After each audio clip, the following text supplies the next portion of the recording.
A reportagem da TV Diário do Sertão conversa com Adalberto Nogueira. E Adalberto, a grande pergunta que a sociedade cajazeirense e da região faz a você nesse momento é com relação às chuvas. Algumas chuvas torrenciais caíram sobre essa região e a população acreditando num bom inverno. Qual é o posicionamento de Adalberto nesse momento? Pois não, primeiramente é prazeroso reencontrar vocês que fazem o Diário do Sertão. Um abraço a todos vocês e ao grande público ouvinte do Diário do Sertão. No que tange a questão de previsões meteorológicas para o mês, porque março praticamente esgotou. Nós dizíamos na nossa última entrevista das emissoras locais e ao próprio Diário do Sertão de que a melhor tendência de chuva para a região acontecia a partir do dia 8 de março ao dia 28 de, aliás, de 8 a 28 de março, que coincidia com a passagem do equinócio no dia 21, e mudaria muito o perfil em decorrência da nucleação que acontece na atmosfera. O favorecimento aconteceu a partir do dia 21. Então, uma série de fatores outros, de tempestades em alta altitude, vórtice ciclônico, desviaram por completo essa tendência até o dia 22. A nossa preocupação era não chover do dia 21 ao dia 22. Com essas chuvas, então a zona de convergência se deslocou, ela hoje se encontra entre o Pará e o Maranhão, já querendo penetrar na costa do Ceará. Ela se encontra abaixo da linha do Equador. Quando ela está abaixo da linha do Equador, o que é que ela precisa? Dar uma guinadazinha para a menos de 3 graus de latitude, e no sentido de que venha, na realidade, favorecer mais a intensidade das chuvas. Nós estamos com o Oceano Atlântico normal, dentro da temperatura ideal, o Atlântico Sul. O Atlântico Norte voltou a sua temperatura menos 1 grau, o que é bom. E o El Niño se desfez, que foi a grande sorte nossa, foi essa mudança do Pacífico. Em cima disso, nós temos uma tendência de termos essa Semana Santa com chuva, porque vamos aguardar e pedir que a zona de convergência se estabeleça um pouquinho. Ela tem que ficar entre a costa do Ceará até ali as imediações, ali Pecém no Ceará, se estendendo aqui pelo Rio Grande do Norte. Quando ela chega a esse ponto, então é uma beleza. O estado mais favorecido esse ano deverá ser o Rio Grande do Norte, com o inverno. Então vamos pedir a Deus que na realidade ela permaneça baixa e que volte a se deslocar, ela se desloque para o ponto ideal, para que nós tenhamos um escoamento superficial, porque no momento algumas chuvas encheram apenas pequenos açudes. Os grandes mananciais que abastecem a população ainda estão todos por carentes de água e por tomar água ainda suficiente para poder manter todo esse período de 2015, né? Melhor dizendo. Adalberto, com relação também à mudança climática. Por exemplo, ontem, domingo de Ramos, à noite, um grande preparo para a chuva. Trovões e relâmpagos foram vistos em toda a cidade, a população também temerosa nessa vasta região. Com relação a esses trovões e esses relâmpagos, Adalberto, a população muitas das vezes acredita que o trovão e o relâmpago é o que afasta a chuva. Isso também é lenda, é o imaginário popular, como é tudo isso?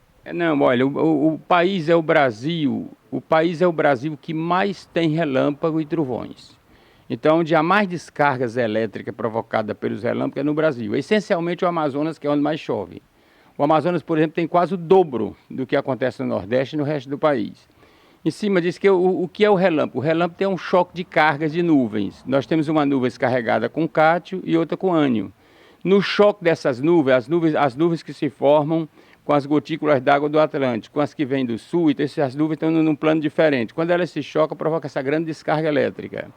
Essa descarga, às vezes, você tem uma ideia, daria para iluminar a Cajazeira completa, uma descarga de um relâmpago daquele. Então, inclusive eu recomendo, sempre quando estiver naquele quadro, as pessoas não fiquem próximo a instrumentos de ferro, não fiquem próximo de cerca, não tentem passar em cerca de arame, porque em geral, e grandes árvores, porque funciona como um elemento atrativo do raio. Isso não é bom, então deve ficar sempre resguardado nesses instantes. Nós temos vários exemplos que aconteceu esse ano, no Réveillon de São Paulo, no Réveillon do Rio de Janeiro. Recentemente aqui em São José de Piranha morreu um jovem, né? Foi tirar, não sei o que foi que ele tirar no quintal e sofreu uma descarga elétrica. Então, na realidade, isso é apenas o choque de cargas elétricas de duas nuvens e provoca aquele grande choque e emite primeiro o chamado relâmpago para depois vir o trovão, que é o choque das nuvens.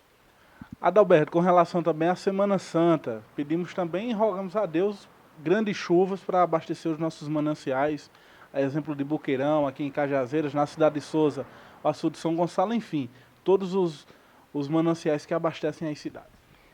Na realidade, a Semana Santa sempre, ela quando vem chuvosa, é uma beleza. Ela vem com com chuvas médias de 70 milímetros. Nós precisamos de chuvas acima de 70 milímetros.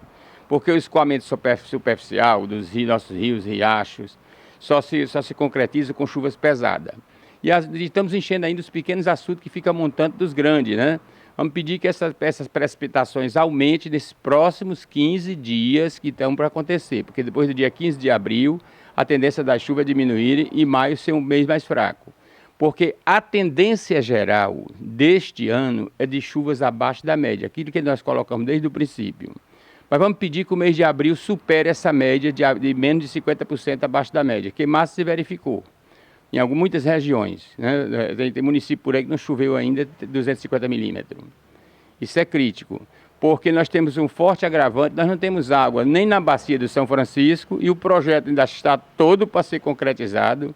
Só nesse eixo aqui nosso aqui ainda falta quase 4 quilômetros de canais para as águas chegarem em Engenheira-Vidos. E tem ainda os testes que tem que se fazer, eu não sei como é que está as gerações que vão ser 4 elevatórias. Essas 4 elevatórias são de bombas gigantes que vão pegar as águas. A primeira elevatória pega a água do São Francisco, bombeia para o canal, vem por uma sequência de quase 75, de 40 quilômetros. A segunda elevatória, a terceira elevatória para ultrapassar o divisor de água de Pernambuco e Ceará. Vamos pedir a Deus que, na realidade, haja um empenho dos deputados federais no sentido de pressionar o presidente da República que essas obras não parem. Porque hoje as bacias, as grandes reservas de São Francisco, no caso Sobradinho, a Santa Maria está quase seca. Santa Maria, lá em Minas Gerais, está quase seca. Sobradinho está com 17% da capacidade. Paulo Afonso está sem gerar energia. Então tem que melhorar essa situação em abril, o que é difícil para aquela região. Se não melhorar, já a população de Pombal, de outros municípios, já começa a pedir que não liberem água do rio de Icuremas, tendo em vista já a preocupação durante o ano de 2015.